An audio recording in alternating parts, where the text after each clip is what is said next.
Hi, I'm Warren Sprouse. You're on the Bible Forum. What does God say about socialism? Really? We hear a lot today about socialism. Socialist Bernie Sanders is running for president again, unveiling a $16.3 trillion Green New Deal.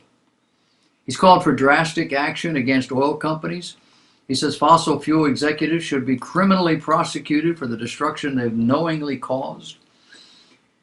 Funding, he said, will come from additional taxes on the fossil fuel industry and a plan to prosecute and sue the fossil fuel industry.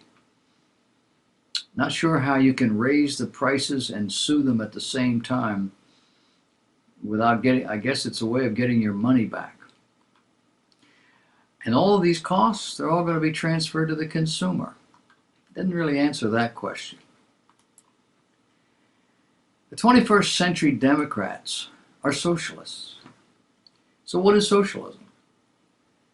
The Socialist Party of America was founded in 1901. It received support from trade unions, progressive social reformers, populist farmers, various immigrant groups, but it never did well at the polls, particularly in presidential elections. And its staunch opposition to American involvement in World War I resulted in a large number of defections. The best showing ever for a socialist ticket was in 1912, when their candidate, Eugene Debs, received 900,000 total votes, or 6% of the popular vote.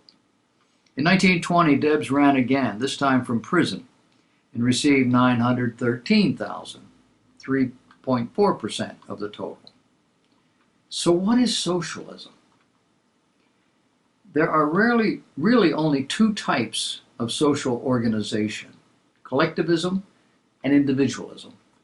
In the 20th century, collectivism has taken many forms, such as socialism, fascism, Nazism, welfare statism, and communism. The alternative system, and the only one compatible with individualism and freedom, is what we call capitalism.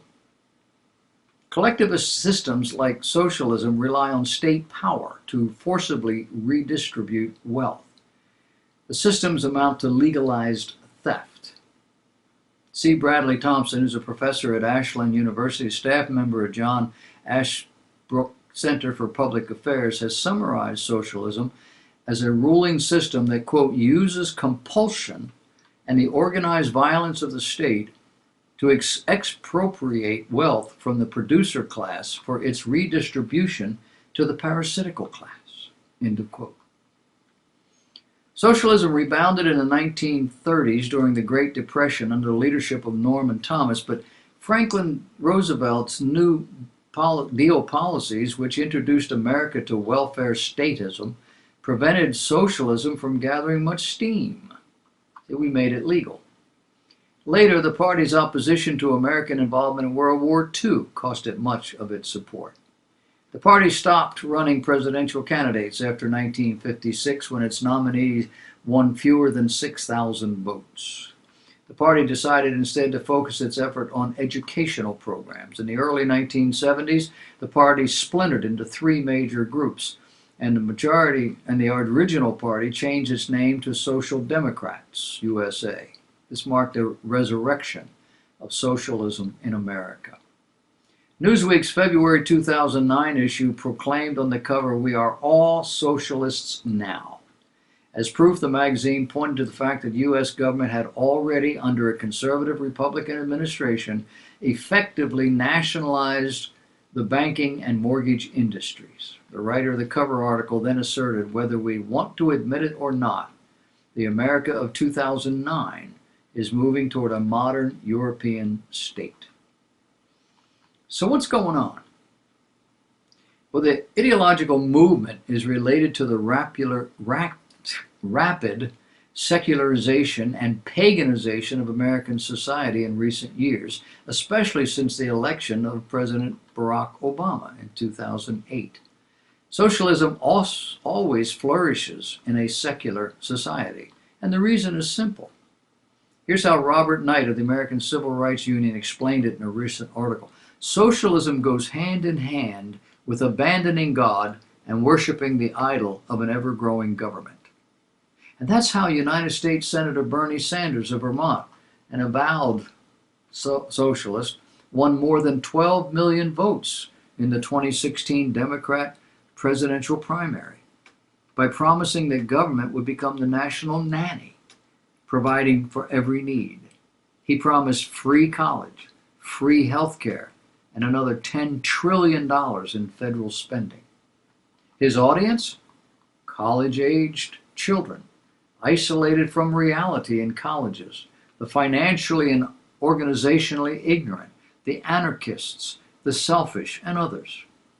When considering such reckless promises, Robert Knight asked, what's not to like if you view government as an ATM machine for all your needs? Or to put it another way, who needs God when government will supply everyone's need at someone else's expense?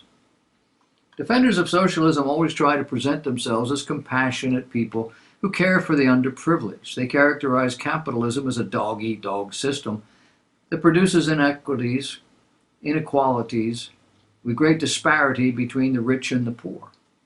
Thompson responds to these arguments by saying, yes, there are winners and losers in capitalism. The winners are those who are honest, industrious, thoughtful, prudent, frugal, responsible, disciplined, and efficient. The losers are those who are shiftless, lazy, imprudent, extravagant, negligent, impractical, and inefficient.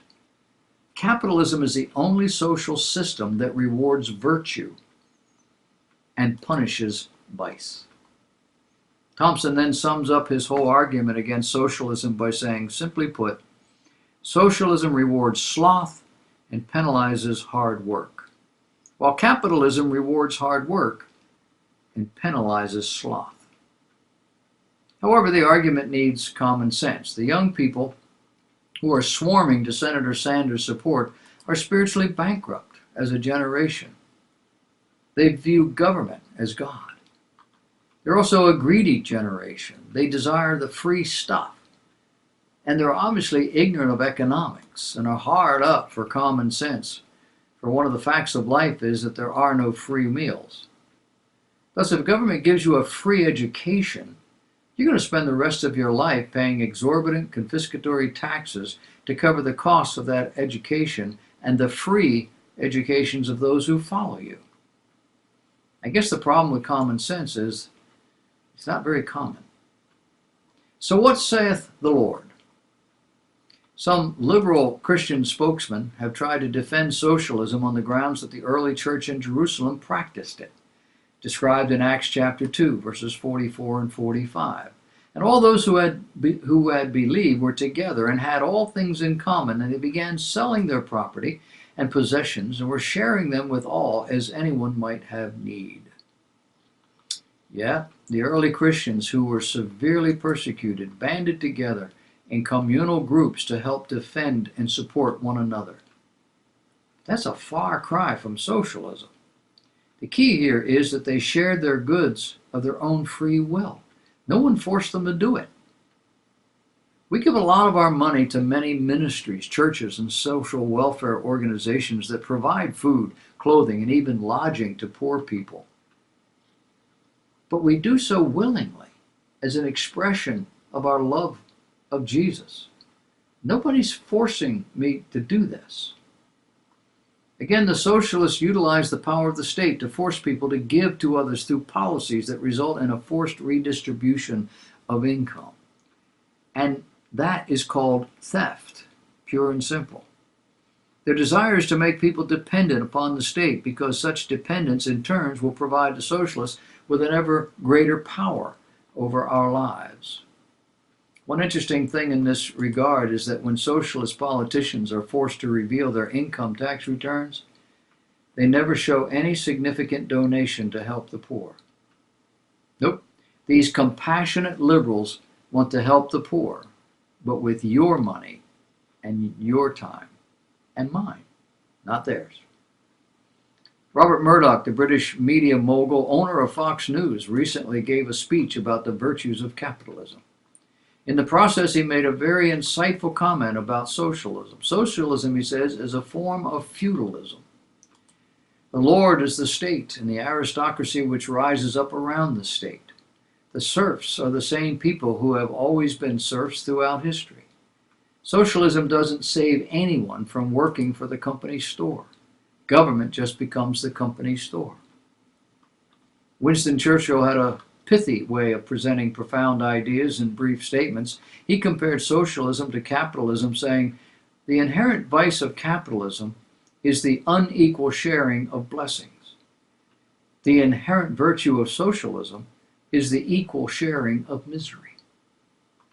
One blogger who chooses to remain anonymous has this to say about the morality of socialism. Socialism is immoral at its core because it requires an acceptance that the government owns you, that when the rubber hits the road, you are simply a number, and that if you are more productive than most other people, you will be replaced as a cash cow to be milked for what some group of statists consider the common good. Now, history attests to the fact that people are always willing to surrender their freedoms for the promise of security, and that is exactly what socialism does. Beware. As for the Christian, we are not of this world. We do better under this democratic republic than do Christians anywhere else in the world. And that's because our system is based on biblical principle. The founders were very purposeful in that regard. Just as God holds every human being personally responsible for his or her beliefs, actions, so forth, so do our political economic system. In the toughest of financial times, there were still millionaires. Sadly, the majority were ruthless and entirely self-oriented. However, the Christian ethic emphasizes personal responsibility. A commitment to this philosophy results in people getting out there and doing whatever they can to make a living and to survive. Parents preparing their children to succeed, children working at getting an education, the training necessary to make a living, and then everybody working hard at their respective tasks. In the 20th century, here in America, our leadership worked hard at convincing us that none of this was necessary. Just do the best you can. The government will take care of the rest, seemed to be the mantra. However, they, the leaders, did not live by this credo. They worked at amassing wealth, not always honorably, but at least consistently. There are very few poor politicians, and federal politicians do just fine after they leave office. 2 terms in Congress for a senator is enough to qualify for a very nice pension. Representatives are the same, although they have to serve 2-year terms. They have to be reelected over several terms to qualify. However, once elected, it is very likely they will be reelected unless they do something really stupid. In this 21st century, the prevailing theme seems to be, elect me, and I'll see to it you never have to work again. But that's not what the Bible teaches, is it?